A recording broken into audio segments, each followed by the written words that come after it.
আমার শ্রী শ্রী ঠাকুরের শ্রী রাতুল চরণে আমার প্রণাম জানাচ্ছি তার লীলা সঙ্গিনী পরমারাধ্যা জগজ্জননী শ্রী শ্রী বড়মার শ্রীচরণে, পরম পূজ্যপাদ শ্রী শ্রী বরদার শ্রীচরণে আমার প্রণাম, বর্তমান আচার্যদেব শ্রী শ্রী দাদার শ্রীচরণে আমার প্রণাম। এখানে উপস্থিত সকল মায়েদেরকে এবং দাদাদেরকে আমার প্রণাম এবং আনন্দিত জয়গুরু। সদাচারে বাঁচে বাড়ে লক্ষ্মী বাধা তার ঘরে।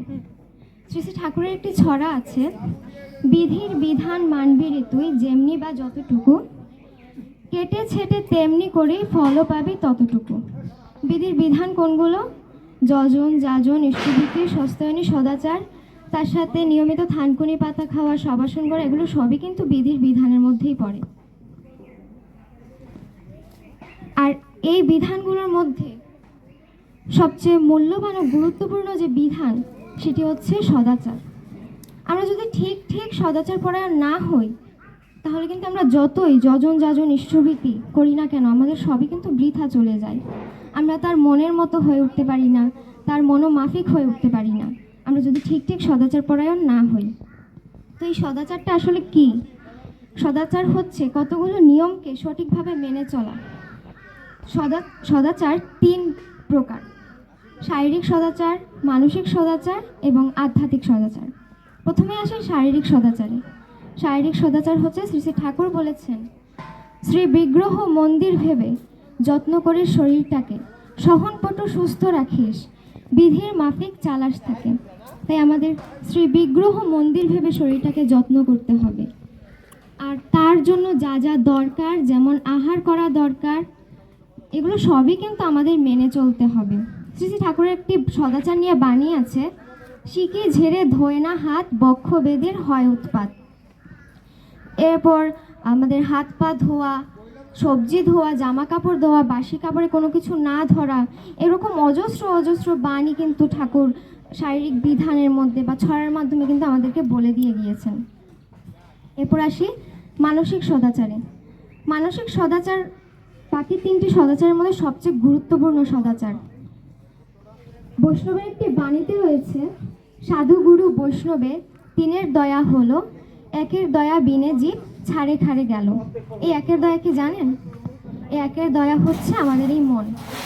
আমাদের এই মনটা যদি পবিত্র না হয় তাহলে কিন্তু আমাদের কিছুই করা হবে না। এই যে আমরা মায়েরা মেয়েরা রান্না করি, রান্না করার সময় কিন্তু আমরা রান্নাটাকে বিষেও পরিণত করতে পারি, আবার অমৃতও পরিণত করতে পারি।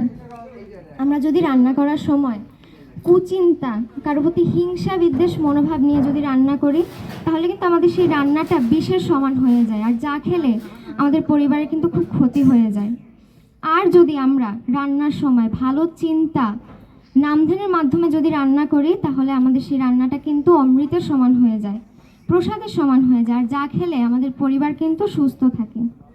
একদিন এক দাদা শ্রী শ্রী ঠাকুরকে প্রশ্ন করলেন যে, ঠাকুর, বাসি বিছানা কি ইষ্টভীতি করা যায়? ঠাকুর কিন্তু কাউকে না বলতেন না। তিনি বলতেন করা লাগে, পারা লাগে, কিন্তু সরাসরি কাউকে না বলতেন না। তো শ্রী শ্রী ঠাকুরকে তিনি প্রশ্ন করলেন যে বাসি বিছানা যদি ইষ্টভীতি করা যায় কিনা। শ্রী শ্রী ঠাকুর উত্তর দিলেন, তোমার মন যদি চায়। তো এটা নিয়ে ঠাকুর একটি বাণী আছে, অরুণ উষার আগেই করিস রাত্রি শয্যার সকল ত্যাগ, সেই রাগেরই অনুরাগে করিস ইষ্টভীতির জাগ। তো এখানে কি ঠাকুর বলেছেন বাসি বিছানা ইষ্টভীতি করার কথা? তিনি বলেছেন, অরুণ উষার আগেই করিস রাত্রি শয্যার সকল ত্যাগ। রাত্রি শয্যার জন্য আমরা যা যা পরে শুই তিনি সেগুলোই কিন্তু ত্যাগ করতে বলেছেন। তারপর সেজেগুজে ইষ্টভীতি করলেই হবে না, ওই মনটাকেও কিন্তু পবিত্র করতে হবে, অনুরাগেরই সহিত ইষ্টভীতি করতে হবে। তারপরে আসে আধ্যাত্মিক সদাচারে। আধ্যাত্মিক সদাচার হচ্ছে আমরা যে যতটা পারি নামধ্যানের মাধ্যমে যতটা পারি আত্মাকে উন্নত করে নিয়ে যেতে। নামধ্যানের মাধ্যমে যদি আমরা আমাদের এই নিম্নমুখী আত্মাকে ঊর্ধ্বগতিতে যদি নিয়ে যাই তাহলে আমাদেরকে তাকে তার মতো হয়ে গড়ে ওঠার পথটা কিন্তু খুব পরিষ্কার হয়ে যায়। আর এই হয়ে ওঠার পথটা কিন্তু একমাত্র আধ্যাত্মিক সদাচার এবং নামধ্যানের মাধ্যমেই কিন্তু হয়ে যায়। তাই আমরা যে যতটা পারি নামধ্যান করতে হবে। তাই আমরা এসেছি, তিনি আমাদের কাছে বিশ্ব শিক্ষক, তার কাছ থেকে আমরা প্রতিনিয়ত শিখছি।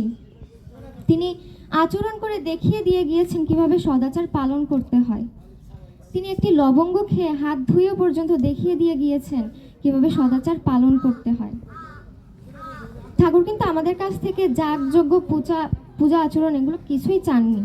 তিনি চেয়েছেন আমরা যেন প্রকৃত সদাচারী হয়ে উঠতে পারি। তো ঠাকুরের একটি বাণী আছে, ঈশ্বর তোমার দাঁড়িয়ে আছে জীবন নদীর পারে ও পারে, আপন করে নে তারে তুই কর্ম আচরণ ব্যবহারে। আমরা যেন তাকে কর্ম আচরণ ব্যবহারের মধ্য দিয়ে আপন করে নেই। তাই আজকের এই পবিত্র দিনে সবাই যেন আমরা প্রতিজ্ঞা করি আমরা যেন ঠাকুরের বিধি বিধানগুলো সঠিকভাবে পালন করে প্রকৃত সদাচারী হয়ে উঠতে পারি। ঠাকুর এরপর বললেন, বাঁচতে গেলে বাঁচার বিধান মেনে তোমার চলতে হবে, নইলে বাঁচা বাঁচবে না আর নিছক জাহান নামে যাবে। এই জাহান নামে যাবার কথাটা কিন্তু আমরা 4 বছর আগেও দেখতে পেয়েছি এবং কি এখনও দেখছি কিভাবে মানুষ সদাচার না মেনে একের পর এক মানুষ করোনা ভাইরাস মহামারীতে মারা গিয়েছে। তো আজকের দিনে এই সদাচার কিন্তু খুবই গুরুত্বপূর্ণ। তাই নারায়ণের বিধানকে যদি আমরা পালন করতে পারি তাহলে কিন্তু মা লক্ষ্মী আপনাই বাধা থাকবে আমাদের কাছে। আর এই বলে প্রত্যেকের মঙ্গল দয়ালের চরণে রেখে আমি আমার আজকের আলোচনা শেষ করছি। বন্দে পুষ্প।